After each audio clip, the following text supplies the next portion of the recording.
యూదుల రాజుగా పుట్టినవాడు ఎక్కడనున్నాడు? తూర్పు దిక్కున మేము ఆయన నక్షత్రము చూచి ఆయనను పూజింప We have found his star. That's all. ఈ రాత్రి ప్రభువు మనతో మాట్లాడినట్లు ఒకసారి రెండు చేతులు పైకెత్తి గట్టిగా స్తోత్రం చెప్తారా? హల్లెలూయా. ప్రభువునందు నాకు అత్యంత ప్రియమైన దేవుని ప్రజలారా, ఈ రాత్రి నా వైపు చూస్తూ శ్రద్ధగా దేవుని మాటలు ఆలకించండి.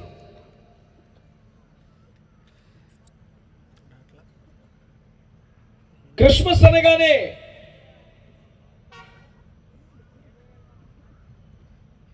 క్రీస్తు జన్మదిన వేడుకలు అనగానే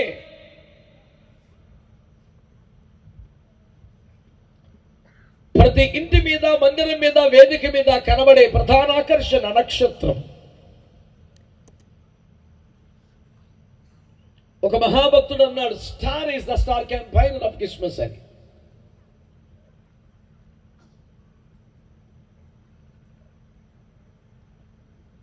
క్రిస్మస్ కు సంబంధించిన అతి పెద్ద ప్రచారకుడు నక్షత్రమేనని. ఈ దినాన ఇంటి మీద నక్షత్రమే, వేదిక మీద నక్షత్రమే, చర్చి మీద నక్షత్రమే.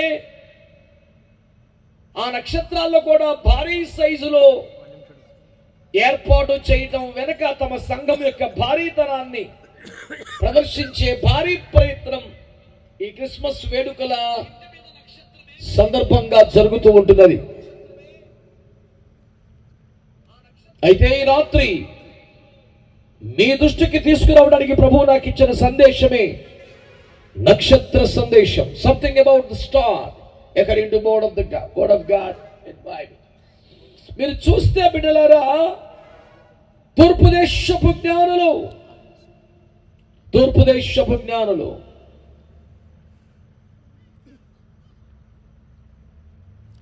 యూదా దేశమునకు వచ్చి హేరోదు రాజును కలిసి వారితో మాట్లాడినటువంటి మాటలు ఏమిటంటే, మేము తూర్పు దేశమున ఆయన నక్షత్రమును కనుగొని వచ్చాము అని. ప్రజలారా, బిడ్డలారా, పెద్దలారా, ఈ పూట ఒక సంగతి మీ దృష్టికి తేవాలి. వీరు తూర్పు దేశాల వారు అనండి. వారిని బైబిల్ ఏమంటుంది తెలుసా? జ్ఞానులు అని అనండి. నాకు పెద్ద జ్ఞానం లేకపోయినా, మహావిద్యా ప్రావీణ్యత లేకపోయినా, శాస్త్ర సాంకేతిక రంగాల పరిజ్ఞానం అంతా నా మస్తిష్కంలో లేకపోయినా, నేను చాలా అతిశయంగానే ఫీల్ అవుతాను ఈ వచనం చదివినప్పుడు. ఎందుకంటే నేను పాశ్చాత్య దేశాలకు చెందినవాడిని కాదు, నేను కూడా తూర్పు దేశాలకు చెందినవాడిని కనుక తూర్పు దేశపు జ్ఞానులు అన్నప్పుడల్లా మనమే అని ఫీల్ అయిపోయేంత ఆనందం నాలో ఉంటుంది. ఎందుకంటే మన అభిమానం అలా ఉంటుంది.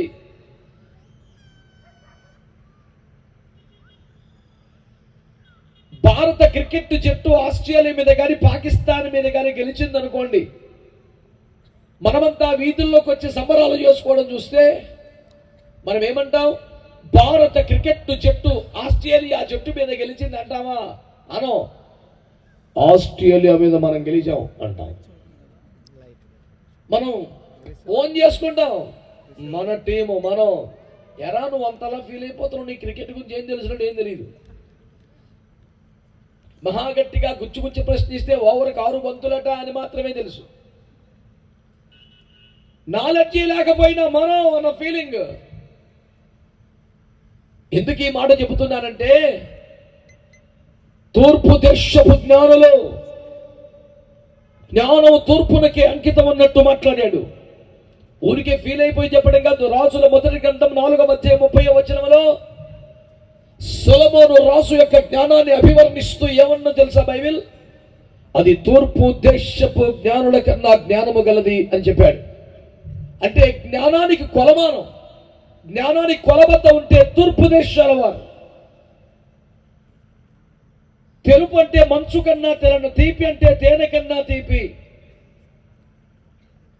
గాత్ర ధర్మం అంటే కోయిల కన్నా మధురగానం, నాట్యం అంటే నెమలి కన్నా బీభత్సం.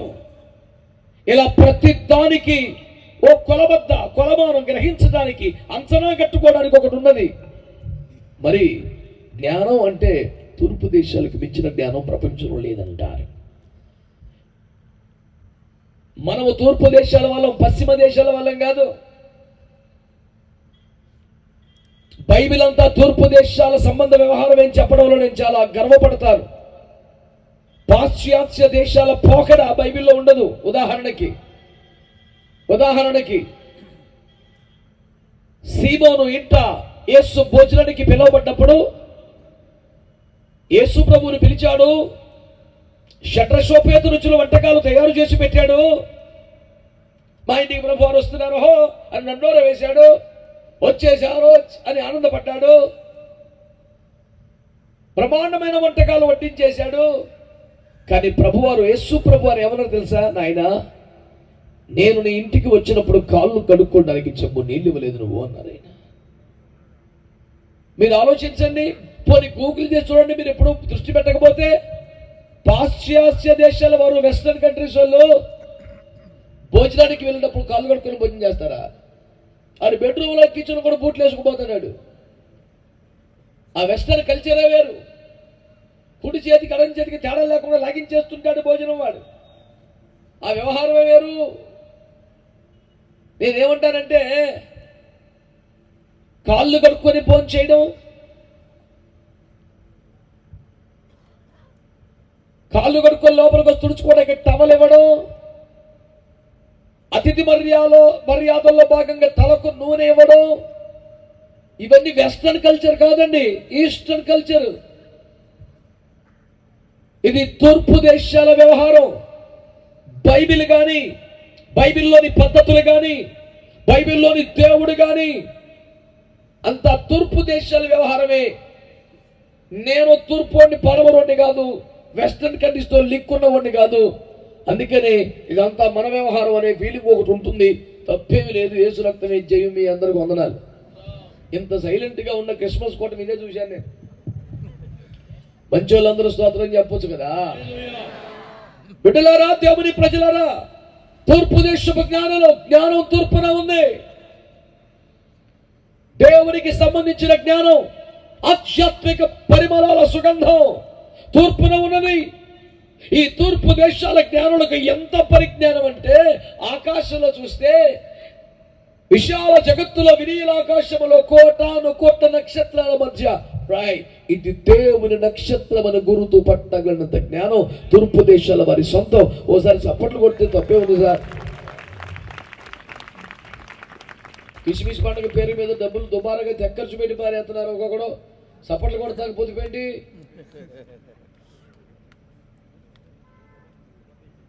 జీతం 20,000, కిస్మిస్ బట్టలు 30,000. మా చిన్నప్పుడు ఆర్ఆర్కే మూర్తి గారు చెబుతుంటే విన్నాను వాళ్ళ సభలోకి వచ్చి. జనవరి, ఫిబ్రవరి సంవత్సరం ప్రారంభమే వరి. ఎందుకో తెలుసా? డిసెంబర్లో అడ్డగోలు ఖర్చులు పెడతారు మీరు, అందుకే నీవుడు. మేము బాగా చిన్నగా ఉన్నాం, అర్థమయ్యేది, నవ్వుకునే వాళ్ళం. ఇలాగే మూర్తయ్య గారు మాట్లాడుతూ ఎదురుగుండా కూర్చుని ఉండేవాళ్ళం, రెప్పయ్యకుండా చూస్తా. బాగా గుర్తు నాకేమైనా, జనవరి ఫిబ్రవరి సంవత్సరమే వరితో ఎందుకు స్టార్ట్ అవుతుందంటే డిసెంబర్లో కంట్రోల్ లేని ఖర్చులు పెడతారు మీరు, అందుకే అనేవాడు. ఈ మితిమీరిన ఖర్చుల ప్రభావం 2 నెలలు ఉంటుంది. మళ్ళీ మార్చి వచ్చేసరికి కొంచెం కుదురుకుంటాం. ఈ లోపు మళ్ళీ వేసవకాలం బడ్జెట్ మీద పడుతుంది. ఏంటంటే సెలవులు వస్తాకే, పిల్లలు ఊర్లు తీసుకెళ్తాకే పేరు మీదకి వచ్చే తల్లిదండ్రులకి. ఏ ఎక్స్కర్షన్ తీసుకెళ్ళా, పిక్నిక్ తీసుకెళ్ళా, సెలవు కూడా ఊరు తీసుకెళ్ళవా అన్ని పిల్లలు నిలదీస్తుంటే, అయ్యో తప్పకుండా అలాగే తీరా సిద్ధపరిచిన తర్వాత ఈ పాత బట్టలతో వెళ్ళమంటావా చుట్టాలింటికి? టికెట్లకి పేర మీదకి వచ్చిందంటే కొత్త బట్టలు ఒకటికి 2 జతలు. డాడీ బట్టలు బాగున్నాయి కానీ చెప్పులు పాతగా అయిపోయినట్టు మళ్ళీ అయ్యి. తీరా అన్నీ కొన్నాక ఇంటి ఆవిడ అంటది, ఒట్టి చేతులతో చుట్టాలింటికి వెళ్తే బాగోదండి, ఇంట్లో పిల్లలు ఉన్నారంటే మళ్ళీ ఒక మూట. మళ్ళీ సాగు జూన్ దాకా ఉంటుంది. ఈలోపు మళ్ళీ ఫీజులు వచ్చేస్తాయి. మళ్ళీ ఎప్పుడు వరి. మధ్య తరగతి జీవుల, వేతన జీవుల కష్టాలు ఎవడు చెప్పగలరు? యేసు రక్తం ఏం చేయం. ఇన్ని బాధలు ఉన్నా సరే మితిమీరి ఖర్చు పెట్టి అర్ధరాత్రులా కేకులు తిని కోళ్ళు తిని కిసిమిస్ అంటేనే కేళ్ళు కోకులు కోసుకుని పండగని పెట్టుకొని పేరు పెట్టుకొని ఇంత ధారాళంగా ఖర్చు పెట్టే భక్తాగ్రులందరూ పోగుబడి స్తోత్రాన్ని మాత్రం పొదుపుగా చెప్తానండి ఎట్ట ఒప్పుకుంటాం సార్? మంచి మనసు కాదు, మంచిగా స్తోత్రం చెప్పండి. దాచిన చేతులెత్తి మంచిగా. తూర్పు దేశాల వారి అబ్బురపరిచే జ్ఞాన సంపన్నత ఏమిటంటే భక్తులారా, కోటాను కోట్ల నక్షత్రాల్లో 1000 నక్షత్రం గుర్తుపట్టేశారంట వాళ్ళు. ఆమేన్, హల్లెలూయా. ఇంతటి ఆకాశంలో నక్షత్రాలు కదా, అన్ని నక్షత్రాలలో 1000 నక్షత్రం గుర్తుపట్టడం ఎంత విశేషం. మొదటిగా ఆ మాట మనవి చేసి ముందుకెళ్తాను. ఏమండోయ్ బాగా వినండి మాట, జ్ఞానులు అనండి. అనండి. ఎందుకు జ్ఞానులు అంటున్నారు అంటే, దేవుడే ధీరుడై నరుడై భూమి మీదకి దిగి వస్తే కనుక ఆకాశంలో కొత్త నక్షత్రం అవుతుందని వాళ్ళకు ముందే తెలుసు. ఎట్ట తెలుసు? వాళ్ళ గ్రంథంలో రాసి ఉంది. ఏంట గ్రంథం? జొరాస్ట్రియన్ చక్రవర్తి ప్రవచించిన పారసీక ఉపదేశ మత గ్రంథం జండ్ అవెస్తా అనే పుస్తకంలో రాసిన ముచ్చట ఏంటంటే, దేవుడే ధీరుడై నరుడై భూమి మీదకి వస్తే ఆకాశములో ఒక కొత్త నక్షత్రం వస్తుంది, అది చూసి గుర్తుపట్టమన్నారు. వారి ఆ గ్రంథాలు చదివి పొద్దుగోకుల వాళ్ళకు ఒక ధ్యానం కనిపెడతా ఉండేవాళ్ళు. రెగ్యులర్ నక్షత్రాలలో ఏదైనా ఒక వింత నక్షత్రం కనబడుతుందా చూసేవారు. చూస్తూ చూస్తూ ఉండగా ఒక నక్షత్రం కనబడింది అంతే. తట్టా బుట్ట సర్దుకొని సుదీర్ఘ ప్రయాణానికి అన్ని ఏర్పాట్లు చేసుకొని సుమారు 2 సంవత్సరాల ప్రయాణానికి ఆహార పదార్థాలు ప్రయాణ ఏర్పాట్లు చేసుకొని తీరా అక్కడికి వెళ్ళాక దేవుని దర్శించుకున్న ఆరాధన చేయడానికి బంగారం సాంబ్రాణి బోలం ఇత్యాది సామగ్రిని పెట్టెల్లో పెట్టుకొని వంటల మీద పెట్టుకొని ఈ సుదీర్ఘ ప్రయాణానికి ప్రయాణ ఏర్పాట్లు ఆహార పదార్థాలు ప్రయాణమయ్యాక ప్రభువుని దర్శించాక సమర్పణాది వ్యవహారాలు సిద్ధం చేసుకుని ఒక లాంగ్ డ్రైవ్కి ప్రిపేర్ అయిపోయారు. నేనేమంటున్నానంటే వారిని జ్ఞానులు అని ఎందుకంటారు తెలుసా? ఏమండోయ్, దేవుడే దీనుడై నరుడై భూమి మీదకి వస్తే ఆకాశంలో నక్షత్రం వస్తుందని వ్రాయబడిన గ్రంథాలు చదివారు, చదివిన దాన్ని నమ్మారు, నమ్మి దాని కొరకు ఎదురు చూస్తూ వచ్చారు. జ్ఞానం అంటే ఏమిటంటే పెద్దవాళ్ళకి ఎదురు తిరగటం, కాలుకేస్తే మెడకై మేలు గీయటం, ఇట్లా తింగర బింగరగా మాట్లాడి నాతో ఎవడ మాట్లాడండి, నేను కాలుకైతే ఎలిగేస్తానండి, నెక్స్ట్ ఏం చేస్తాం పేక్కేసుకుంటామే. ఇంకా ఎవరికి ఉపకారం అండి? కాలుకెత్తే ఏలికేసి ఏంటి? ఎందులో ఎవరు ఓడించాలా? ఎవరిని మనం ఫూల్ చేయాలా? మనం ఎందుకు హీరో అయిపోవాలా? ఏం పలక ఏం వ్యవహారం సార్ ఇది? జ్ఞానము జ్ఞానమని దాని వాగుడు చేత తెలియదు, దాని క్రియల చేత తెలుసుద్దని బైబిల్లో ఉంది. పెద్ద చిన్న తేడా లేకుండా, పెద్దవారి గౌరవం లేకుండా, గురువుల పట్ల సంస్కారం లేకుండా, తల్లిదండ్రుల పట్ల మర్యాద లేకుండా నోటుకు వచ్చినట్టు విపరీతంగా వాగి బాబాయ్ వీడితో వాగరావు అని ఈ నోట్లో నోరు పెడతాం. ఎందుకని? పెద్దోళ్ళు తగ్గితే పెద్దవారిపై సాధించిన విజయంగా భావించడం ఏం గొప్ప వ్యవహారం అండి. ఎందుకు మర్యాదలు తగ్గిపోతున్నాయి? సంస్కారం ఎందుకు పోతుంది? పెద్ద చిన్న తేడా లేకుండా ఎందుకు పోతుంది? నువ్వు పెద్దోడు అయ్యావంటే అర్థం నీకన్నా పెద్దోళ్ళు నీకన్నా చిన్నోళ్ళు అయ్యారని. ఏం తెలివిరా నీది? నువ్వు పెద్దోడు అయ్యావంటే అర్థం ఏంటి? పిల్ల చేష్టలు మానేసావని, కుర్రకర్తనం పోయిందని, కూతురు పడ్డావని. అంతేగాని పెద్దవాళ్ళకన్నా పెద్దగా టెంపర్తనంగా మాట్లాడతామని కాదు. ఇదే పెద్దరకమని బైబిల్లో ఉంది. నేను పెద్దవాడనైతే పిల్లవాడిని చేష్టలు మానేశానన్నాడు బైబిల్లో ఉంది. మోషే పెద్దవాడైనప్పుడు తన ప్రజల భారములు చూశాడని. పెద్దరికం అంటే ఏంటి? పిల్లగా చేష్టలు మానేస్తే పెద్దరికం. పెద్దరికం అంటే ఏంటి? ప్రజల భారమును తెలుసుకొని ఆత్మల కొరకు ప్రయాసపడితే పెద్దరికం. చేతులు తీస్తూ అతనే చెప్పొచ్చుగా. లేకపోతే 40 కాదు 70 వచ్చినా పిల్లకైతేనమే. అందుకనే పెద్దలు కోపంతో అంటారు, age is just a number, it's all about maturity levels you have. వయస్సు అనేది ఒక అంకె మాత్రమే. పరిపక్వత రాకపోతే, పరిణతి లేకపోతే, పిల్లకై మాట్లాడితే ఏమిటి జ్ఞానం? ఎదురు మాట్లాడటమా? కడసరంగా మాట్లాడటమా? ధిక్కార ధోరణి ప్రదర్శించడమా?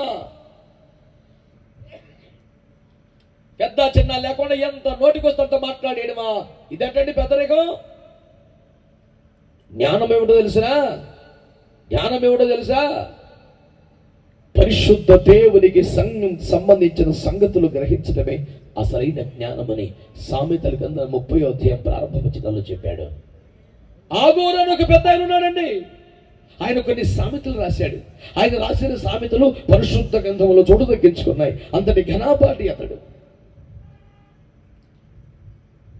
నేను రాసిన కవిత ఏలూరు సిఆర్ఎండి కాలేజ్ చదువుకునేటప్పుడు కాలేజీ మ్యాగజైన్లో వచ్చయింది. ఎప్పుడో క్రీస్తుపురం డిగ్రీ చదివే కాలంలో. ఇప్పటికీ గొప్పగా చెప్పండి నా కవితలు కాలేజీ మ్యాగజైన్లో వచ్చాయి అని. కాలేజీ మ్యాగజైన్లో పిల్లగాలు ఎందరు రాస్తారు, దానికి ఇప్పటికీ మురిసిపోతున్నాం మేము. స్టూడెంట్స్ ఏమైనా రాస్తే అందులో వేస్తారు. లేకపోతే జ్ఞానపీఠ పాటు వచ్చేసిన మురిపం. నా కవితలు కొన్ని కాలేజీ మ్యాగజైన్లో ఇప్పటికీ. కానీ ఆగూరు రాసినవి అక్కడ పరిశుద్ధ గ్రంథంలో వచ్చేది అంటే ఈ రేంజ్ ఉంటుందా పెద్ద మనిషికి? పరిశుద్ధ గ్రంథములో నమోదు చేయుటకు తగిన రేంజ్ ఉన్న విషయాలు ఆగూరు రాస్తే మహాజ్ఞాని, ఉత్తమ జ్ఞాని, ఇన్ని అవార్డులు ప్రజలు ఇస్తారంటాడు. అయ్యో, నేను పశుప్రాయుడను, నిశ్చయముగా నా వంటి పశుప్రాయుడు ప్రజలలో లేడు. పశుప్రాయుడు అనగా పశువుతో సమానమైన వాడు. నాకు జ్ఞానం లేదంటాడు. అదేమిటి సార్, మీరు రాసిన కవితలు పరిశుద్ధ గ్రంథంలో చూడదక్కుతున్న మీకు తెలివి లేకపోవడం ఏంటంటే, నాకు ఇవన్నీ ఉన్నాయి కానీ పరిశుద్ధ దేవుని గురించిన జ్ఞానము నాకు లేకపోయాను, నాకు పశుప్రాయుడినే కదా అని బాధపడ్డాడు. జ్ఞానం అంటే చమత్కారం కాదు, జ్ఞానం అంటే వాగుడికాయ కాదు, జ్ఞానం అంటే పెద్దవాళ్ళని ధిక్కరించడం కాదు, జ్ఞానం అంటే కాలికేస్తే ఏలికేయటం కాదు. జ్ఞానం అంటే పరిశుద్ధ దేవుని గూర్చిన సంగతులు గ్రహించడమే జ్ఞానమని ఈ రాత్రి మీకు ప్రకటిస్తున్నా. తూర్పు దేశాల వారికి జ్ఞానం ఉన్నది. అడేమి ఇంజిన్ కనుక్కున్నాడు, ఇడేమి ర్యాకెట్ కనుక్కున్నాడు, అడేమి వాచ్ కనుక్కున్నాడు, ఆడేం కనుక్కున్నావు, మరి నువ్వేం కనుక్కున్నావు అంటే మేము దేవుని కనుగొన్నాం. చప్పటి కొట్టి స్తోత్రం గట్టిగా విమానాలకు మించిన ర్యాకెట్ వేసుకొని మహాకాశాలు దాటి ఆవలి పక్కన వెళ్ళి దేవుడు ఉన్న పరలోకానికి వెళ్ళి స్వర్లోకాన్ని సకల విధుల దేవుని కనుక్కొని, ఓ దేవుడా హౌ ఆర్ యు అని ఇంటర్వ్యూ చేసే సీన్ ఒకటి ఉంటుందా? దేవుని కనుగొనడం అంటే దేవుడి కాడికి వెళ్ళి సూచన ఇంటర్వ్యూ చేయటం కాదు. దేవుడు ఎవరెవరికి ప్రత్యక్షమయ్యాడో ఆ ప్రత్యక్షతలు ఏ ఏ గ్రంథాలలో రాయశారో వాటిని పరిశోధించి సత్యమును తెలుసుకునుట. జ్ఞానులను ఎందుకన్నారంటే వారు ఆయా గ్రంథములు చదివారు. జొరాస్ట్రియన్ చక్రవర్తి జండవేశ్వరుడు రాసినటువంటి దేవుడే తీరుడై నరుడై భూమి మీదకి వస్తే ఆకాశంలో ఒక నక్షత్రం వస్తుందనే ప్రవచనాన్ని చదివారు, నమ్మారు, గమనించడం ప్రారంభించారు. వారు గమనిస్తూ పరిశోధిస్తున్న ఒకనాడు ఒక అద్భుత నక్షత్రం ఆకాశాన కనబడింది. దేవునికి స్తోత్రం కలుగునుగాక. ప్రజలారా, దేవుని బిడ్డలారా, మేమే సూపరు, మా దాంట్లో కలిసిపోండి, ఇలాంటి ప్రకటనలు చేయడానికి మేము ఈ క్రిస్మస్ ఏర్పాటు చేయాల. ఈ రాత్రి ఉద్దేశం చెప్పమంటారా? మేము కూడా గ్రంథములు చదివి తెలుసుకున్నాము. మీరు కూడా చదవండి, మీరు కూడా పరిశోధన చేయండి, మీరు కూడా ఆయా గ్రంథాలు పరిశీలించండి. చూడగలిగితే నిగ్గు తెలుతున్న ఒక మహాసత్యం ఉన్నది. దేవుడే ఒకరోజు భూమికి రాబోతున్నాడు. నరుడు దైవం స్థానానికి వెళ్ళాలంటే దైవమే నరుడిగా దిగి రావాలి. ఇంకొక ఛాన్స్ లేదు. ఆ కార్యము చేసిన వాడు యేసు ప్రభు చేస్తాడని చెప్పింది ప్రవచనాలు నెరవేర్చిన దాని పేరు క్రిస్మస్ పండుగ. దేవునికి స్తోత్రం కలుగునుగా. మంచిగా చెప్పండి గట్టిగా హల్లెలూయా. ప్రజలారా, దేవుని బిడ్డలారా, వినండి మాట. యేసుక్రీస్తు ప్రభువారు వస్తారని గ్రంథాల్లో ఎక్కడ లేదా?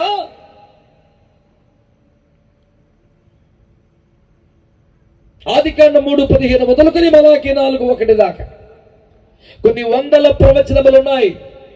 దేవుడే నరుడై భూమి మీదకి రాబోతున్నాడని. ఈ ప్రపంచంలో ఎప్పుడైనా ఎక్కడైనా ఎవరైనా నేను ఫలాని కాలములో పుడతానని చెప్పి పుట్టాడా? అలెగ్జాండర్ కానీ, హిట్లర్ కానీ, నీరో కానీ, టైటస్ కానీ, ఎవడు కానీ చరిత్రలో నేను ఫలాని దేశంలో పుడతానని చెప్పి పుట్టేవాడు ఉంటాడా? ఫలాని గోత్రములో పుడతానని చెప్పి పుడతాడని ఛాన్స్ ఉంటుందా?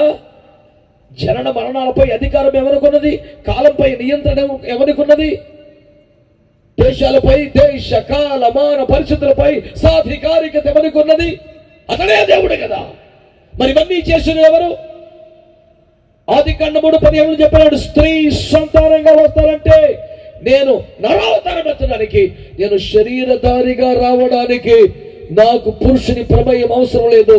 నేను వాగ్దేవుడను, అఖిల బ్రహ్మాండమును చరాచర జగత్తును పుట్టించి పోషించి పోలిస్తున్న వాక్యమైన దేవుణ్ణి శరీరంగా మారుతా వస్తాయి భూమి మీదకి. దానికి పురుషుడు అక్కర్లేదని చెప్పాడు. తాను చెప్పినట్టుగానే స్త్రీ సంతానంగా దిగి వచ్చిన దేవునికి చప్పట్లు కొడదాం గట్టిగా, పవర్ఫుల్గా. మీరు చప్పట్లు బాగా కొట్టారు, కానీ బైబిల్లో ఏముంది తెలిసిన? సర్వజనులారా చప్పట్లు కొట్టండి, జయధ్వనులతో దేవుని గురించి ఆర్భాటం చేయండి. అదే మరి జయధ్వనులు లేకుండా ఆర్భాటం లేకుండా ఊరిని చప్పట్లు కొట్టేసుకున్నాంటి, దోవలు చంపుకోవడం అంటారు దాన్ని. అటేం బాగుండదు సార్. వాక్యంలో ఉంది కదా, సొంతంగా జఫరీ శాస్త్రి కనిపెట్టింది కాదుగా. చప్పట్లు కొడుతున్నప్పుడల్లా ఏం చేయాలట? జయధ్వనులతో దేవుని గురించి ఆర్భాటం. అంటే నోట స్తుతి ఉండగా, స్తుతి కేకలు ఉండగా చప్పట్లు కొట్టాలి. కొనండోసారి ట్రై చేయండి. పెంచో సౌండ్ వెండింగా. హల్లెలూయా, హల్లెలూయా. దేవునికి మహిమ కలుగునుగాక. హల్లెలూయా. అసలు ఏనాడు స్తోత్రం చెప్పినాడు కూడా స్తోత్రం చెప్పేసి ఏంటంటారు ఇది? రోజు చెప్పేవాళ్ళు కూడా సైలెంట్ అయిపోతే ఎట్టండి ఇప్పుడు? చెప్ప ఉద్యమంగా దేవునికి మహిమ కలుగునట్లు. ప్రభునందు మిక్కిలి ప్రియమైన దేవుని ప్రజలారా, మీరు శ్రద్ధగా ఆలకించగలిగితే ఒక మాట మీ దృష్టికి తీసుకొస్తున్నాను. ఆకాశంలో ఒక నక్షత్రం వచ్చిందట. ఈ తూర్పు దేశపు జ్ఞానులు ఏమన్నారు తెలుసా? ఆయన నక్షత్రం. అనండి అనండి. ఇన్ని కోట్ల కోట్ల కోట్ల నక్షత్రాలు ఒక నక్షత్రం నిలబడింది. నేను ఆయన నక్షత్రం అని. ఆయన కోసమే పుట్టాను, ఆయన్ని ప్రకటించడానికి వచ్చాను, ఆయన వద్దకు నడిపించడానికి వచ్చాను. మనుషులను దేవుని వద్దకు చేరే వరకు ప్రయాసపడుతూనే ఉంటాను అని చెప్పిన ఒక నక్షత్రమును బట్టి దేవునికి స్తుతి కలుగునుగాక. హల్లెలూయా, హల్లెలూయా. మీరు గమనించాలి ప్రజలారా, దేవుని బిడ్డలారా, ఆయన నక్షత్రం అనండి. ఒకసారి మా అయ్యగారు చదువుతారు వినండి. ప్రకటన 1:20.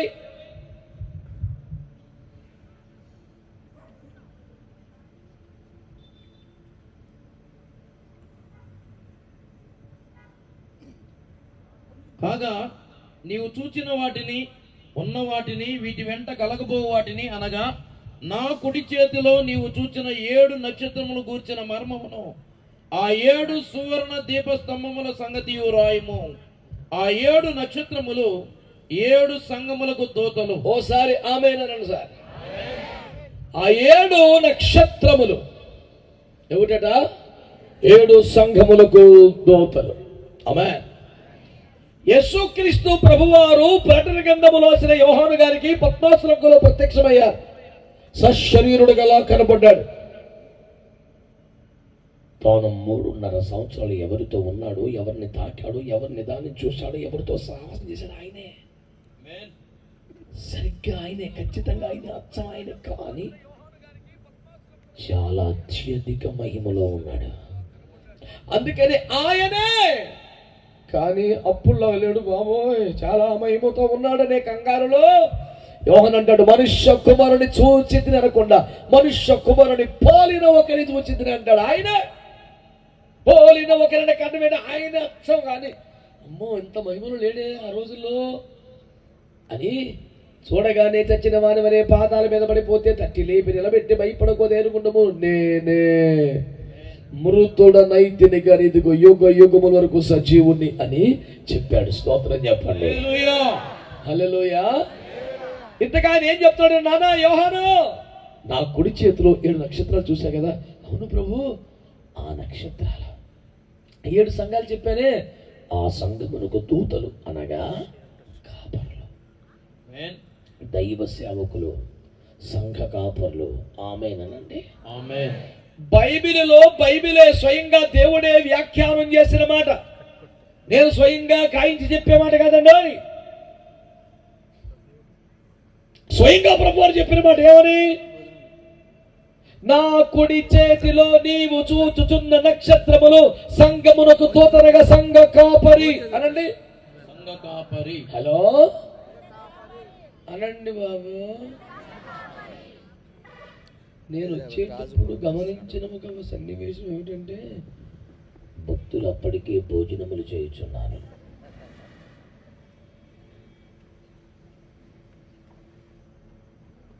నేను ఇప్పుడు అనుకున్నాను, తినేసి ప్రార్థనలు కూర్చోటమేంట్రా మరి అనుకున్నాను. కానీ కాసేపటికి తిరుగునవునులే, బాగా స్తోత్రాలు చెప్పాలి కదా, ఆ మాత్రం శక్తి ఉండాలి కాబట్టి కాస్త పెట్రోల్ పోసుకుంటున్నారు బండిలో అనుకున్నాను. మరి ఎటు పోయిందిరా తైలం? స్తోత్రం లేదేమి లేదా లేలియా. తిన్న వారికి ఏమన్నా రెండో రౌండ్ ఏమన్నా ఉందా లేలియా? తగులు మిగిలిన ఉంటే కొంచెం ఏమన్నా చికెన్ లేదా? ఓకే, ఈ ప్రాంతం అంతా చేపలు కనుక మరి ఆ విధంగా అవి లేవా? అంతా శాకాహారమేనా? మీదే శాఖన అయినా దేవునికి స్తోత్రం. మహాభక్తులందరికీ వందనములు. ప్రజలారా శ్రద్ధగా వినండి మాటలు. ఆ నక్షత్రం ఏమిటంటే, నా కుడి చేతుల నక్షత్రమైన సంఘమునకు దూత, అనగా సంఘ కాపరి. ఇంటి మీద స్టారు, చర్చి మీద స్టారు, స్టేజీ మీద స్టారు. ఎవరు స్టారు? యేసు రక్త విజయం. దేవుని ప్రేమను, దేవుని మార్గమును, దేవుని రాకలను సంఘమునకు ప్రజలకు ప్రకటించుచున్న ఒక దైవజనుడే ఆ నక్షత్రమని స్వయంగా యేసు ప్రభు వారు చెప్పారు. దేవునికి స్తోత్రం కలుగునుగా. ఇంకెంతైనా పాచకాయలు ఒకటైపోయి వాళ్ళ గురించి చెప్పేసుకున్నారు. వీళ్ళే స్టార్ అంట. మేము కాదండి బాబు. మాకు ఆ ఫీలింగ్ ఉంటే మీరు కేకేసినప్పుడు పంపుకొస్తామా? హాస్పిటల్ అంటే వస్తున్నాం, చివరికి శ్మశానం దాకా వస్తాం, ఎక్కడ రమ్మంటే ఆడికి వస్తున్నాం, తెల్లగడ్డ కేకేసి వస్తాం, అర్ధరాత్రి ఫోన్ చేస్తే పరిగెడతాం, స్టార్ అనే ఫీలింగ్ ఉంటే మేము తిరుగుతాం. మాకు ఆ ఫీలింగ్ ఏమి లేదు. యేసు ప్రభు చెప్పాడని చెప్తున్నాను మీకు. ఇప్పుడు 8 కదా, ఇక్కడికి వచ్చాక 9 ఇచ్చారు. నేనేమన్నా అన్నానా? ఎందుకంటే ఒకటి మా అయ్యగారు అంటే మాకు అభిమానం కనుక ఏమన్నాం. రెండోది మేము స్టార్ అనే ఫీలింగ్ లేదు కాబట్టి కుదురు కూర్చున్నాం. అయినా మీ ప్యాను అప్పుడే స్తోత్రం చెప్తాను. ఎంత పిసిన నెట్టపోగేసారా? దేవునికి స్తోత్రం చెప్పండి. హలే పాటలు పడినాడు మొత్తం 3 వేసాను. అప్పుడు పిసినార్థం లేదు. సింగింగ్ పాడు గారు ఎవరు వదులుతలేదు మైకి దొరికితే. నేను రాగానే నేను డైలాగ్ అంటే ఎందుకు పల్లవి చరణం అన్నది అయ్యారు. పుష్కలంగా 3 చరణాలు పడేశారు. అసలు అలాంటి మూమెంట్ ఏం లేదు నాన్న. ఈశ్వరు పద్దాక మావాడు పాటలు వేసి ఈ మధ్య ఆయన కూడా చిరాకు చేసినట్టు తగ్గించేసాడు పాటలు చేయటం. సంకాబరం అయిపోరు కదండి, ఈ బాధలు ఎక్కువైపోయి. దేవునికి స్తోత్రం చెప్పండి. బిడ్డలారా, దేవుని వాక్యాన్ని మీరు శ్రద్ధగా పరిశీలన చేయగలిగితే ప్రభువు నేర్పిస్తున్న మాట ఏమిటి? ఎవరో నక్షత్రం అంటే దేవునికి స్తోత్రం. దైవ సేవకుడి ఆ నక్షత్రం అని వాక్యం చెబుతోంది. గట్టిగా ఆమేనండి. ఈ మాటలు వినండి బిడ్డలారా. దైవ సేవకుడు ఎందుకు నక్షత్రం? దేవుడు పుట్టాడు, దేవుడు వచ్చాడని సమాచారం చెప్పింది కనుక నెంబర్ 1. అక్కడికి ఎలా వెళ్ళాలి మరంటే ముందుండి దారి చూపింది కనుక నెంబర్ 2. దారి తప్పితే కోపగించుకోకుండా అక్కడే ఉన్నది కనుక నెంబర్ 4. బయటకు వచ్చేదాకా ఆగి యేసును చేరే వరకు నడిపించింది కనుక ఆ నక్షత్రము దైవ సేవకుడికి సాదృశ్యం. దేవునికి మంచిగా స్తోత్రం చెప్పండి. ప్రజలారా, దేవుని బిడ్డలారా, నక్షత్రం అంటే దైవ సేవకుడే అని యేసు ప్రభు చెప్పాడు. నేను కాదు, చెప్పని చేస్తుడు కాదు. అయితే ఒక్క మాట, బైబిల్లో వాడిన పదం ఆయన నక్షత్రం. ఆయన నక్షత్రం. నాతో సహా వేదిక మీద అయ్యగారులు, నా ముందున్న అయ్యగారుల దాకా, ఎక్కడున్న లైవ్ లో జాయిన్ అయిన అయ్యగారుల దాకా దైవజనుడా నువ్వు ఆయన నక్షత్రం అవ్వాలి. గట్టిగా ఆమేనండి. ఆయన కుడి చేతిలో ఉండాలి. ఆమేనండి. దైవజనుడు ఈయన ఎమ్మెల్యే గారి మనిషి, ఈయన ఎంపీ గారి మనిషి, ఈయన వ్యాపార మనిషి, ఈయన శర్ముల మనిషి. ఆయన నక్షత్రం. ఆమేన్. మాట్లాడరే. The man of God must belongs to God Almighty, not to somebody else in this world. అసలు దైవజనుడు అనండి ఒకసారి. దైవజనుడు. దైవజనుడు అనే పదానికి అర్థం ఏంటి? ఈ జనుడు, ఈ నరుడు, ఈ మనుషుడు మనోడు కాదు, దేవుడికి ఇచ్చేసాం. దేవునికి చెందినోడు, దేవుని మనిషి అని. స్తోత్రం. ఇతడు ఎమ్మెల్యే మనిషి, ఇతడు ఎంపీ మనిషి అంటే ఎంత విలువో. ఇతడు దేవుని మనిషి. దాని అర్థమే అది. కనుక నువ్వు కులానికో, నువ్వు మతానికో, ఎవడో పాస్టర్ గారు నువ్వు రాజకీయ పార్టీకో, కుల సంఘానికో, వ్యాపార వర్గానికో, ఆఫిస్టి వ్యవహారానికో సంబంధించిన వ్యక్తిగా మారకూడదు, మిగలకూడదు. నువ్వు దేవుని కుడి చేతుల నక్షత్రం అవ్వాలి.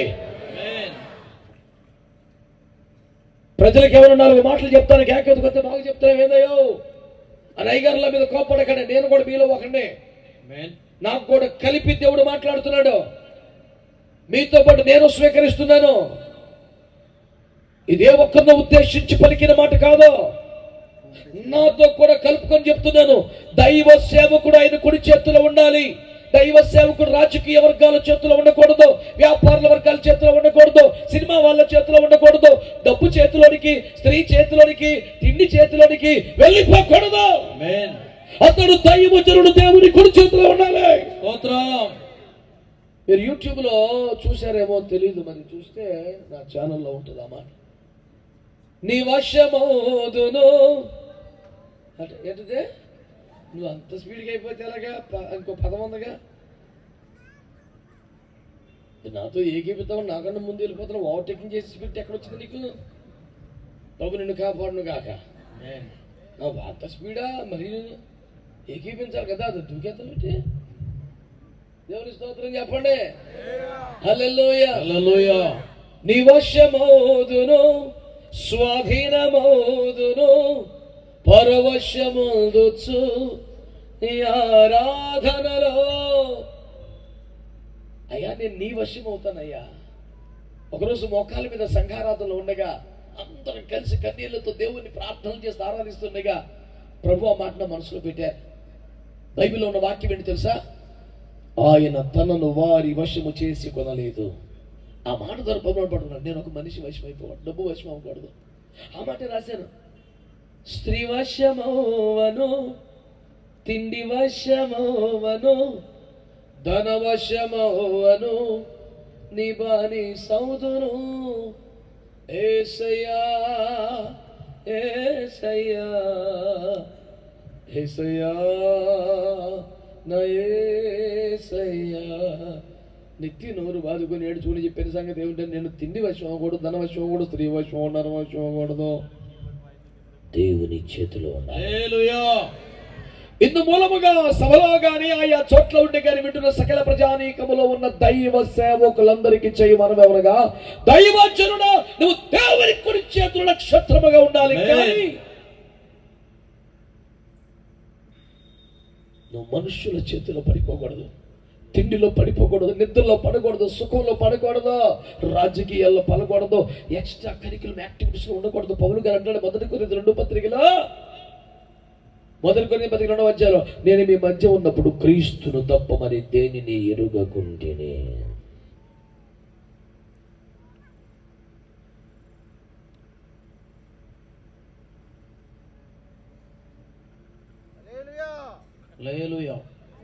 ఈ మాట శ్రద్ధగా వినాలి మీరు. ఇగిలిచ్చేంత పాయింట్ ఇవ్వలేదు అనుకో.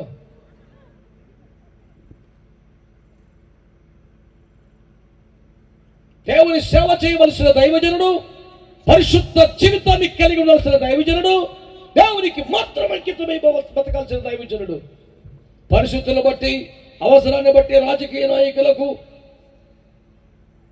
సినిమా వాళ్ళకి, వ్యాపార వర్గాలకి కొమ్ము కాస్తూ వారి అనుయాయుడిగా మారుతూ వారిలో చేరిన మనవాడిగా ఉంటూ, ఈ భాషే తప్పు.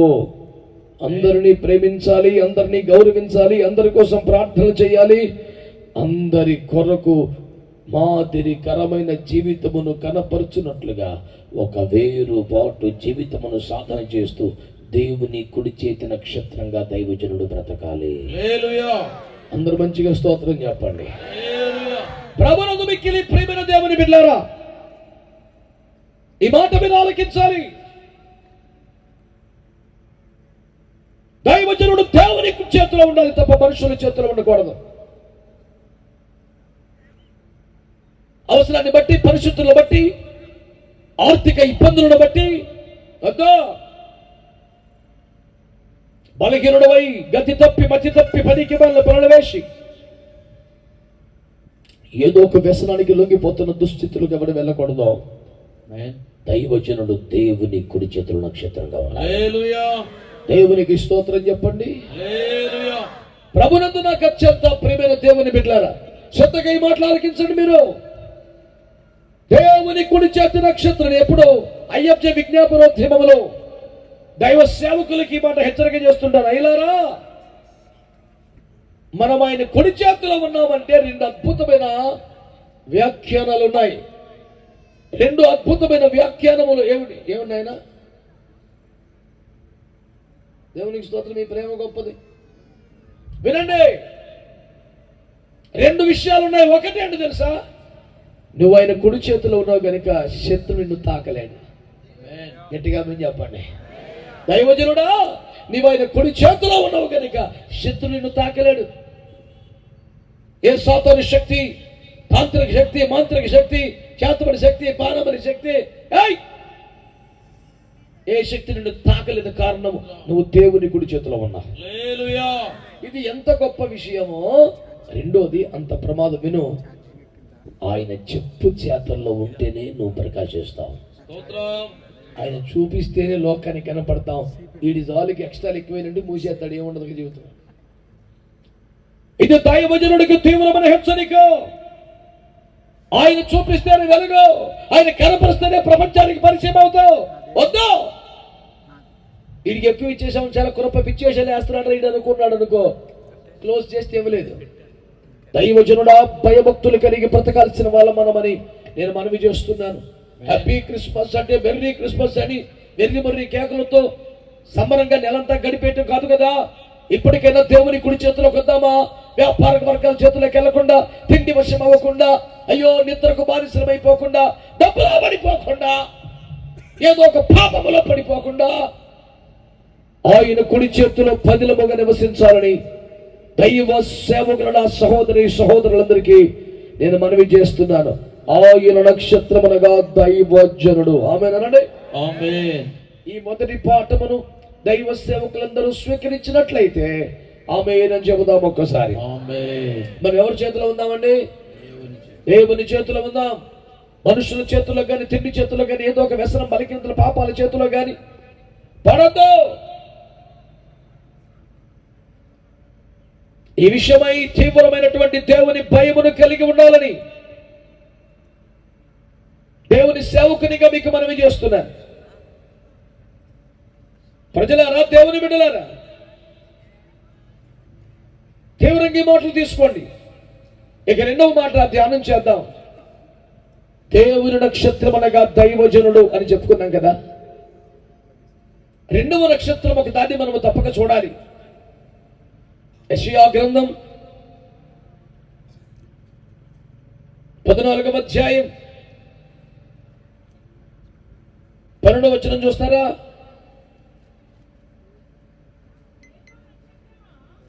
నీకెందుకు బిడ్డ? అయ్యగారు మైకులో చదువుతారని చెప్పాక అందరికి వినపడాలిగా. తేజో నక్షత్రమా, వేకువ చుక్క, నీవెట్లు ఆకాశము నుండి పడితివి, జనములను పడగొట్టిన నీవు నేల మట్టం వరకు ఎట్లు నరకబడితివి. నేను ఆకాశమునకు ఎక్కిపోయేదను, దేవుని నక్షత్రములకు పైగా నా సింహాసమును హెచ్చింతును, తూర్పు దిక్కునున్న సభాపర్వతం మీద కూర్చుందును, మేఘమండలము మీదకి ఎక్కుదును, మహోన్నతునితో నన్ను సమానునిగా చేసుకుందునని నీ మనసులో అనుకుంటివి కదా. అయిపోయింది ఇక నాశనం. వినండి బిడ్డలారా, దేవుడు మాట్లాడుతున్న వచ్చిన తేజో నక్షత్రము, వేకువ చుక్క అని పిలిచాడు. మీరు గమనించాలి ఈ మాట. తేజో నక్షత్రమా, వేకువ చుక్క. ఈ పదాలు ఎవరికి ఉద్దేశించబడి తెలుసా? లూసిఫర్ ఉద్దేశించి ప్రభు మాట్లాడిన వచ్చిన భాగములివి. అయ్యో, నీవు ఆకాశము నుండి ఎట్లు పడిపోతివి, నరకములో ఒక మూలకు ఎట్లు త్రోయబడితివి, ఎట్లు నరకబడితివి. ఇవి వాడిని పదాలు. అక్కడ నరికి పారేశాడంట. మొదలు నరికిన చెట్టు వలె కుప్పకూలిపోయాడంట. నరకములో ఒక మూలకు త్రోసి వేయబడ్డాడంట. అయ్యో,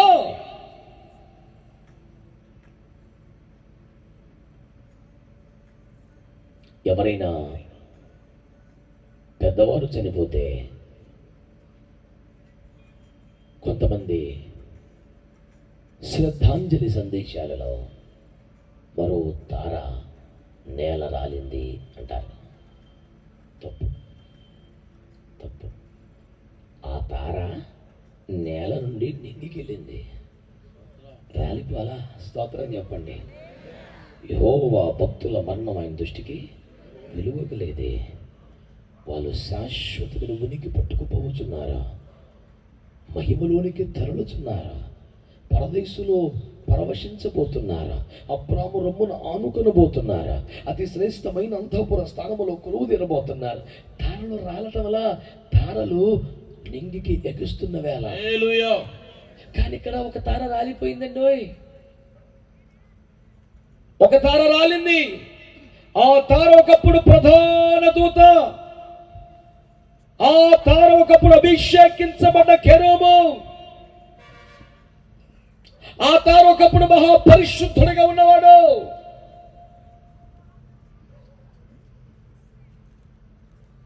మిక్కిలి జ్ఞాన పరిపూర్ణత కలిగిన వాడుగా ఉన్నవాడు. అలాంటి ఒక మహా తార దేవుని నక్షత్రముల కంటే పైగా ఉండాలి అని ఆశపడిన కారణంగా పాతాళంలోకి నరకబడ్డాడు, కొట్టివేయబడ్డాడు.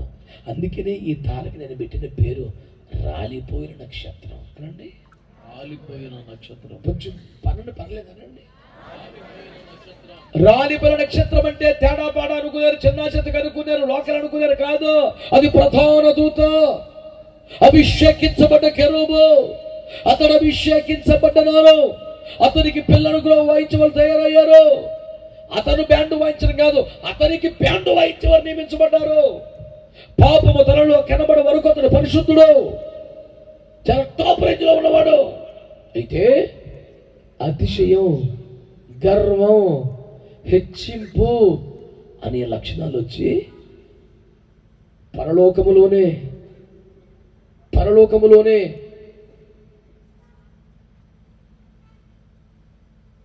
ఒక మహాభక్తుడు అంటాడు, పరలోకమందే ఒక వెలుగు దూత మెరుపల్లె పడిపోయేనే. ఎంత అద్భుతంగా రాశాడు. ఏమిటి కారణం అంటే అతిశయం. దేవుని నక్షత్రాల కంటే పిల్లరా, మీరెంత విద్యావంతులైనా, మీరెంత మేధావులైనా, మీరెంత వ్యాపారవేత్తలైనా, మీరెంత గొప్ప చదువులైనా, మీ చదువుకు, మీ వయస్సుకు, మీ పెద్దడానికి చేతులతో నమస్కరిస్తున్నాం. మీరు గౌరవనీయులే, మీరు గొప్పవారే. కానీ ఆధ్యాత్మిక విషయములలో చదువు లేని వాడైనా, చిన్నవాడైనా ఒకవేళ అభిషేకించబడ్డ దైవజనుడైతే వారిని మీరు మన్నన చేయాలి, వారిని మీరు గౌరవించాలి, వారి నడిపింపుకు అప్పగించుకోవాలి. మీ ఆత్మలకు క్షేమమని నేను ప్రభువు పేరిట మీకు మనవి చేస్తున్నాను. దేవునికి స్తోత్రం కలుగునగాక.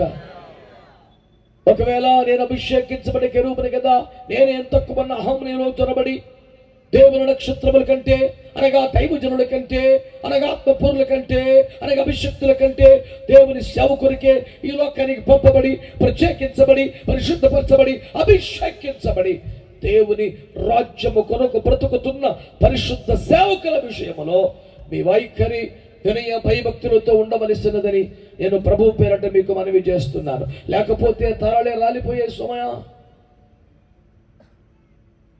ప్రధాన దూతలే నేల కొరిగారు. అభిషేకించబడి కెరూబే పాతాళములకు మూలకు త్రోయబడ్డారు, నరకబడిపోయారు. ఈ విషయంలో ఎలాంటి మినహాయింపులు ఉండవని గమనించవలసిందిగా నేను ప్రభు పేరట మీకు మనవి చేస్తున్నాను. ప్రభునందున అత్యంత ప్రియమైన దేవుని ప్రజలరా, నువ్వు దేవుని కుడి చేతుల నక్షత్రం మాదిరి ఉండవలసిన వాడవై ఉండగా రాలిపోయే నక్షత్రం అయిపోతావా? మహిమను కోల్పోతావా? దేవుని వద్ద దేవునితో యుగ యుగములు ఉండవలసిన వాడవై ఉండగా పాతాళ మూలకు నరకబడిపోతావా? ఏమిటి కారణం? దొంగతనం చేయలేదే, వ్యభిచారం చేయలేదే, మద్యపానం చేయలేదే. కేవలం అహం, కేవలం గర్వం, తగ్గింపు లేకపోవడం. చాలా మంది తరపు ఎవడు సొమ్ము తినలేదు, ఎవరిని కప్ప ముంచలేదు, ఎవరిని సాగు కొట్టలేదు. నీతో వచ్చిన సాగు అదే, నువ్వు ఎవరిని పాడు చేయవు, నీకు నువ్వే నాశనం అవుతావు. అది కదా సమస్య. జైలు అధికారులతో పౌలు గారు అన్నదే, నీకు నీవే హాని చేసుకోవద్దు. మాకు చేసిన కీడు చాలు, మేము ఎట్టకట్ట క్షమించావులే, నీకేం చేసుకోబాకు. ఈ పూట దేవుని వాక్యము ద్వారా 50 మందికి తెలియజేయించిన సత్యం ఏమనగా, ప్రజలారా, దేవుని బిడ్డలారా, నువ్వు రాలిపోయే నక్షత్రంగా ఉంటావా, జారి పడిపోయే నక్షత్రంగా ఉంటావా, నరకబడిపోయే నక్షత్రంగా ఉంటావా? క్రిస్మస్ అనగా ఇంటి మీద స్టార్ పెట్టుకోవడం కాదు, నక్షత్ర సందేశాన్ని ధ్యానం చేయమని ప్రభు పేరిట మీకు మనవి చేస్తున్నాను. నీలో అహంకారం వచ్చిందా, హెచ్చుపు ధోరణి వచ్చిందా, తగ్గింపు పోయిందా, మీరు మాటలు మాట్లాడుతున్నావా? వద్దు. మహోన్నతులతో సమానునిగా చేసుకుంటాను. దేవుని నక్షత్రముల కంటే పైగా నా సింహాసనం హెచ్చించుకుంటాను. వద్దు వద్దు. దేవుని నక్షత్రం అంటే దైవ సేవకులను ఇంతకుముందే మనం చూసాం. నువ్వు ఆయన కుడి చేతి నక్షత్రంగా ఉండాలి, నెంబర్ 1. రెండవది, నువ్వు రాలిపోయే నక్షత్రంగా ఉండకూడదు. నీలో గర్వం రాకూడదు, నీలో అతిశయం రాకూడదు. నేను చాలా విచారపడతాను, బాధపడతాను. ఆయా క్రిస్మస్ వేదికల మీద కొల్లేటి పాస్టర్లందరూ చాలా వాక్యానుసారంగా చక్కగా నిర్వహిస్తున్నారు. సభాధ్యక్షులు దైవజనులు జాషువా జ్యోతి గారు క్రమంగా మర్యాదగా నడిపిస్తున్నారు, సంతోషం. కానీ కొన్ని క్రిస్మస్ వేడుకల్లో వేదికల మీద నేను చూస్తున్నాను విపరీతమైన సన్మానాలు, విపరీతమైన ఘనతలు, విపరీతమైన హెచ్చింపులు కనబడుతున్నాయి. వేదికల మీద పూదండల సన్మానాలు, శాలువా సత్కారాలు, బిరుదాంకితాలు. అమ్మమ్మమ్మమ్మమ్మమ్మమ్మ బాబోయ్, ఎంతెంత ఘనత ఆపాదించబడుతుందో వేదికల మీద. అవేమీ ఇక్కడ లేనందుకు ఎంతో సంతోషపడుతున్నాను, దేవుని స్తుతిస్తున్నాను. కానీ ఇలా జరుగుతున్న వాటిని తీవ్రంగా ఖండిస్తున్నాను. ఎందుకు చెప్పనా? క్రిస్మస్ అంటే ఏమిటి? దేవుడై నరుడై వచ్చేసాడు కదా. మహిమను వదిలాడనేగా, దోస్తుని స్వరూపం ధరించుకున్నాడని, మనుషుని పోలిక పుట్టాడని, రిక్తునిగా చేసుకున్నాడని మహిమను వదిలేశాడు, సింహాసనం వదిలేశాడు, బంగారం వదిలేశాడు. ఆ స్వర్లోక మహిమనంతా వదిలి అన్ని తగ్గించుకున్నాడు, దిగొచ్చాడు అని చెప్పి మరి నువ్వు హెచ్చించుకున్నావేట్రా? ఇప్పుడు పని చేస్తుంది నీకు అసలు 2 చెవుల మధ్యలో గుజ్జట్లేదా? చిన్నపిల్లలు ప్రవర్తిస్తున్నావు. క్రిస్మస్ అంటేనే ఆయన వదులుకున్నాడు, ఆయన తగ్గించుకున్నాడు, ఆయన దిగి వచ్చాడని చెప్పడం కదా. మరి వదిలేసుకున్న, దిగి వచ్చిన, తగ్గించుకునే వేదిక మీద సన్మానం ఏమిట్రా? కిస్మిస్ పండుగ పేరు మీద ఒక బిరుదు పొందుకోవడం కాదు, ఏదైనా వదిలేసుకోవాలి, అది క్రిస్మస్. ఆమె దమ్ము సరిపోవాల భక్తులకి. క్రిస్మస్ పేరు మీద ఏదైనా వదులుకోవాలి. దేవుడు తన సొంత కొడుకుని ఇచ్చేశాడు, కొడుకు తన మహిమను వదిలేశాడు, నువ్వేం వదులుకుంటావు? దాని పేరు క్రిస్మస్. మా సంఘంలో అనేక సంవత్సరాలకు ఒక రూల్ ఎట్టేసాం మేము. క్రిస్మస్ పండుగ రోజున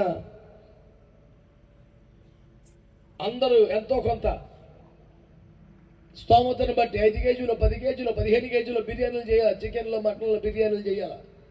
ఓపికని బట్టి చేసి ప్యాకెట్లు కట్టాలి, కట్టి చర్చికొచ్చేయాలి. వచ్చి ఆమేన్ అనగానే ఒక్కొక్కరు ఒక్కొక్క రూట్ కేటాయిస్తాం. వారి వాహనాల్లో వారి నియమించబడిన రూట్స్లో వెళ్ళిపోయి నిరుపేదలకి, పేమెంట్లో ఉన్న వాళ్ళకి వేడి బిర్యానీలు పంచిపెట్టి ఎప్పుడుకో ఇంటికి వస్తారు. మిగిలిన తింటారు, లేదంటే పచ్చడేసి తింటారు. క్రిస్మస్ రోజున మేము కానీ మా సంఘం కానీ సరైన ఆహారం తినం. ఎందుకంటే దేవుడు మనకేం కరువు ఏం చేయలేక సంవత్సరం తింటానే చచ్చాక ఏమో పూట రోగం చచ్చిపోయాం మనం. ఒక పూట ఆలస్యం తింటే చచ్చిపోతామా? ఒక పూట పచ్చడి తింటూ చచ్చిపోతామా? ఒక దినం పప్పుచారు తింటూ చచ్చిపోతామా? తింటరా క్రిస్మస్ రోజున కూడా? క్రిస్మస్ రోజున కూడా అంటే నువ్వు సంవత్సరం అంతా పస్తున్న ఫీలింగ్ ఎట్టకు నువ్వు? ఏ రోజు మానేసావు నువ్వు? వరుసగా 4 రోజులు చారు తిన్నావు నువ్వు ఎప్పుడన్నా? వరుసగా 4 రోజులు పచ్చడేసి తిన్నావు నువ్వు? ఇట్రా పండుగ రోజున ఏదో పోతే రోజు పరగడ మొహంలాగా తెల్లారు లెగితే రాత్రి మిగిలిపోయిన చేపలు కూడా గ్రేవీతో పొద్దున్న చేప తింటాడంట. మధ్యాహ్నం పప్పుచారు, ఎండు చేపలు, మళ్ళీ రాత్రి పచ్చి చేప అంట. చేపల పట్టే సముద్రపు దరి ప్రాంతానికి వెళ్ళాను విశాఖపట్నం సేవకి వెళ్ళి కొత్తలో. అక్కడ ఒక చేపలు పట్టుకునే వ్యక్తి పొద్దున్నే సల్దనం తింటున్నాడు. గిన్నెలో అన్నం వేసుకొని, గంజి పోసుకొని, మిరపకాయ పట్టుకొని, ఉప్పు వేసుకొని మంచి పాకం తయారు చేశాడు. అయితే ఒకలాంటి వాసన వస్తుంది. ఏమిట్రా అని చూస్తే పొయ్యి దగ్గర కూర్చున్నాడు. ఒక ఎండు చేప పొయ్యిలో పడేసాడు. ఒక ఎండు చేప పొయ్యిలో వేసి ఈ ఫార్ములా తయారు చేస్తున్నాడు. ఇక మంచి పాకం తయారు చేసి చెప్తుంది ఆ చేప తీసి అనుకుంటే పట్టుకున్నాడు. ఇక ఏంటండి ఎండు చేప కాల్చుకున్నా అన్నాడు. ఉల్లిపాయ మిరపకాయ మనగానందా అన్నాడు. ఏంటది? ఎండు చేప. దేంట్లోకి చల్లదన్నానికి మధ్యాహ్నం చేపలు కోరే, రాత్రి చేపలు కోరే. మరి ఇది ఎందుకంటే తప్పదు. నేను అన్ని పోయి అమాయకంగా కుదురు ఉండొచ్చు కదా నేనేనని.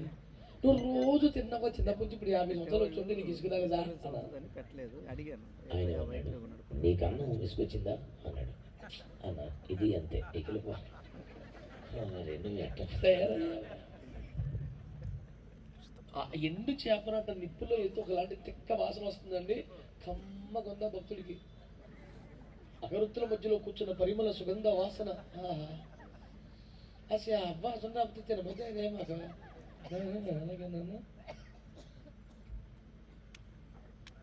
పిల్లగాలంటారు ఆమ్లెట్ అన్నా లేదన్నా మమ్మీ.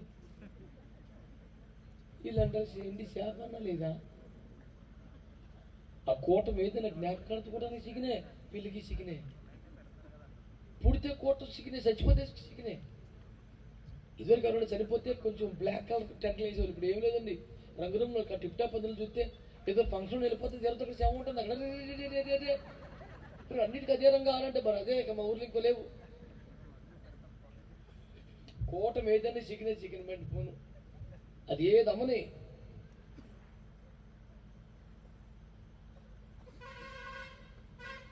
నేను అంటాను సంవత్సరం అంతా తిన్నావు కదా, దేవుడు తన కొడుకునిచ్చేశాడు, కొడుకు తన ప్రాణం ఇచ్చేశాడు. ఆ పేరు మీద మనం ఒక ముద్దన్నం పెడదాం. మన ఇంట్లో పని చేసుకునే వాళ్ళకి పాత బట్టలు, పాత చీరలు, పాత వస్త్రాలు ఇస్తున్నాగా ఆ రోజు కొత్త చేతిలో బట్ట పెడదాం. మిగిలిపోయిన అన్నం ఇస్తున్నాగా ఆ రోజు వేడి బిర్యానీ పెడదాం. పెట్టో నువ్వు పెట్టో పద్దాక తింటమైన ఏసు రక్తం ఏం చెయ్యం. ఒక్కరు కూడా ఆమె అంటలేదు చూడు అసలు. హల్లెలూయా. పిండు పిసుకు తొట్టె రొట్టెల కంప. ఇదిగో ఆ మూమెంట్గా గర్వం ఉండదు. మీరే పెట్టినట్టే మటుకు ఒక్కడ ఆమె ఆ విధంగా చేయాలంట. మీరే వారికి పెట్టండి. పాస్టర్ గారికి దేవుడు చెప్పిన మాట, పాస్టర్ గారు పెట్టు, నువ్వే పెట్టు. మనం దైవ సేవకులు పెట్టా. అందుకే తినేటువంటి ఎవరు వేశారు మనకి? కుడి జబ్బా ఏమి లేవు తినిపెట్టా. మంచి వాళ్ళందరూ స్తోత్రం చెప్పండి. ఉదయించే ఈ మాటలు వినాలి. ఒకటి దేవుని నక్షత్రం, ఆమేన్. రెండు రాలిపోయే నక్షత్రం. దేవుని నక్షత్రముల కన్నా పైగా హెచ్చించుకునే కారణంగా ఆ నక్షత్రం రాలిపోయింది. నీ జీవితంలో గర్వం రానివద్దు, నీ జీవితంలో అహంకారం రానివద్దు, నీ జీవితంలో అతిశయం రానివద్దు. ఒక మంచి మాట చెప్తాను. అపోస్తలుల కార్యముల గ్రంథం 8వ అధ్యాయములో ఇథియోపియా దేశపు ఆర్థిక మంత్రి యెరూషలేములో సంఘారాధనకి సబ్బాతుకు వచ్చి తిరిగి వెళుతున్న వేళ రథంలో ప్రయాణం చేస్తూ వాక్యం చదువుకొని చుండగా దేవుని ఆత్మ ఫిలిప్పుని ఎత్తుకుని వచ్చి అతని వద్ద దింపితే ఫిలిప్ అనే దైవజనుడు అంటాడు, అయ్యా మీరు చదువుచున్నది మీకు అర్థమవుతుందా అని. ఎవరిని అడుగుతున్నాడు? ఒక దేశపు ఆర్థిక మంత్రిని. చదివే వ్యక్తికి పెద్ద ఆ మాట్లాడినోడికి పెద్ద చదువు సంధ్య గొడవ గోత్రమేమీ లేదు. దేవుని ఆత్మ చేత వచ్చాడు అక్కడికి. ఆయన ఏం మాట్లాడుతున్నావురా? ఓ దేశానికి ఆర్థిక నడక నేర్పి ఆర్థిక మంత్రి నేను. నాకేం చదువులు ఎదుర్కొన్నావా, అర్థం కావట్లేదు ఉన్నావా అన్నాను కదండి. ఆ పెద్ద మనిషి అంటాడు, ఎవడైనా నువ్వు త్రోవ చూపకపోతే నాకెలాగూ తెలియదు అన్నాడు.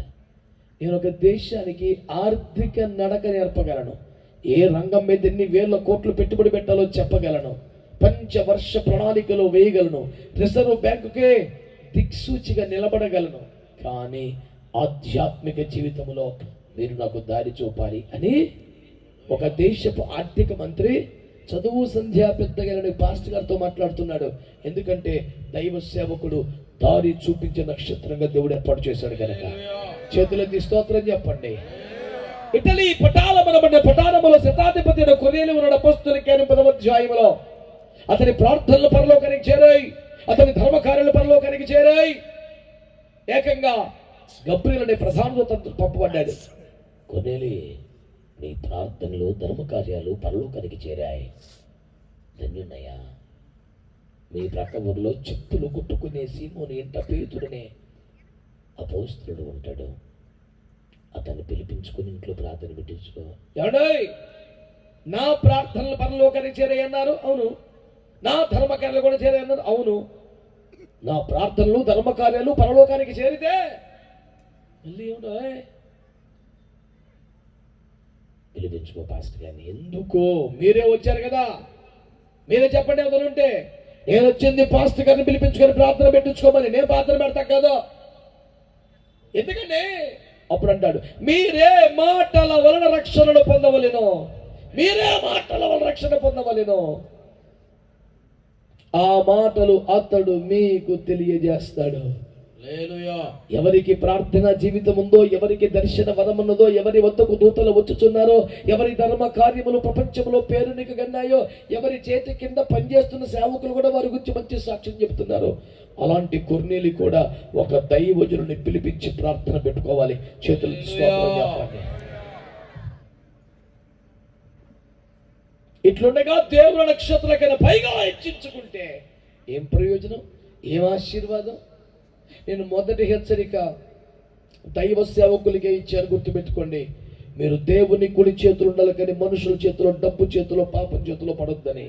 రెండవది, క్రైస్తవులు మీరు ఆర్థిక మంత్రులైన, దేశాధినేతలైనా, మహా గొప్ప ప్రార్థనా పరులైన దేవుని నక్షత్రముల కంటే పైగా హెచ్చించుకునే ప్రయత్నం చేయవద్దని, నక్షత్రములను వెంబడించి వారి చూపిన త్రోవలో ప్రయాణము చేయాలని మిమ్మల్ని కోరుతున్నాను.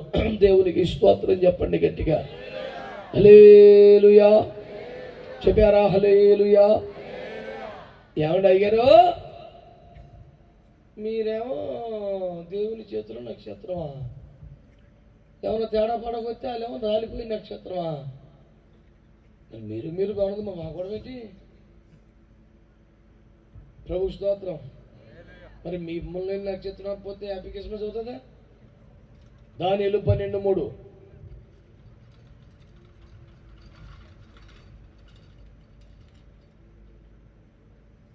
బుద్ధిమంతులైతే ఆకాశ మండలంలోని జ్యోతులను పోలిన వారై ప్రకాశించెదరు.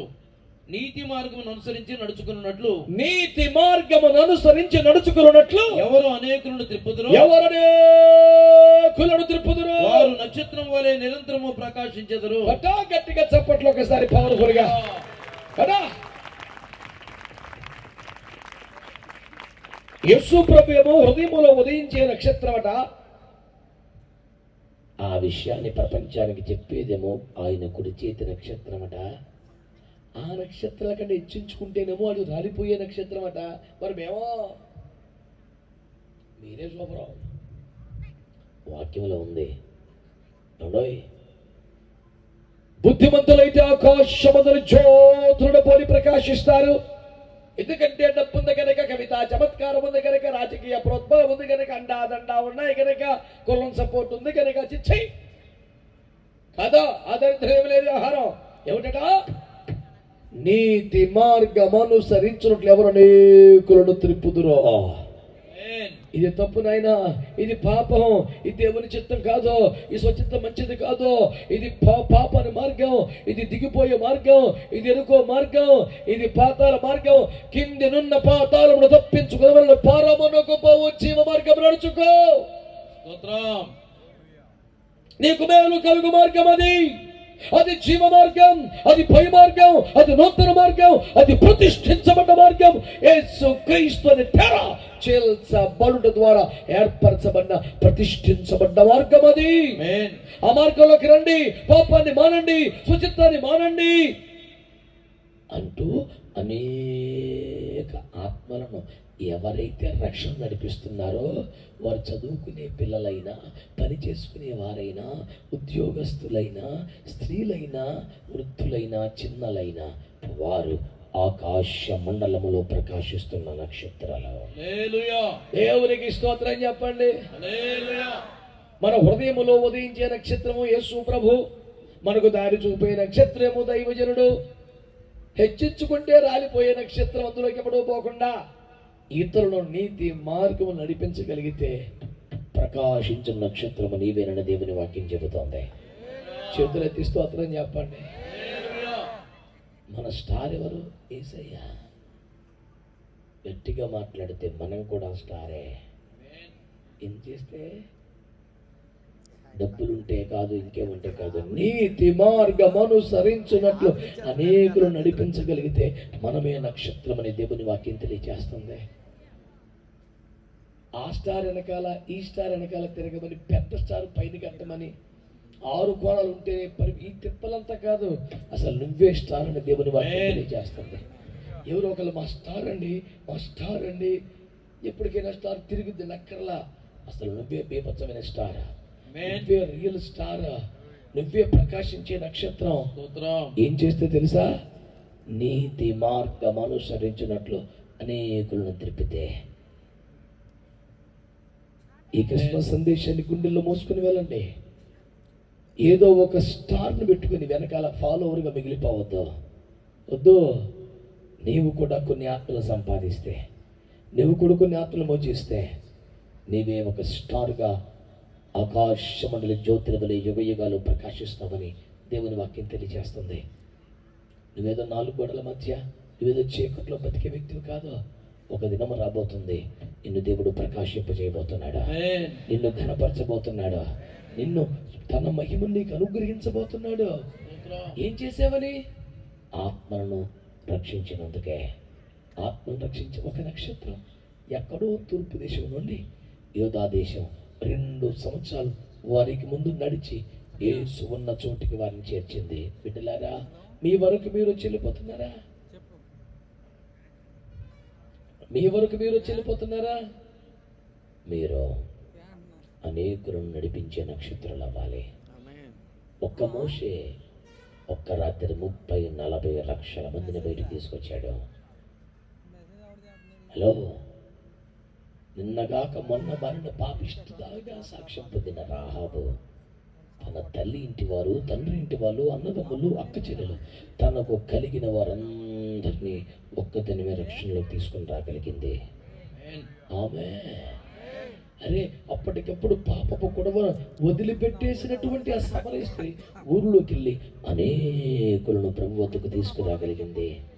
నిన్నగాక మొన్న మారినోళ్ళే 100లాది మందిని ప్రభు దగ్గర నడిపిస్తుంటే, ఇన్ని సంవత్సరాల మట్టికి నేనైతే ఇంకా నేనైతే అంటే 10 మందిని తీసుకుని వాక్యం చెప్తుంటే, నేనును నా ఇంటి వారును నీతి సూర్యుని కోలుతో, ఇన్నేళ్ళ మట్టికి ఇంటి వారేనా, ఊరి వారందరూ ఏమయ్యారు? పెద్దోడా, సువార్త చెప్పవా?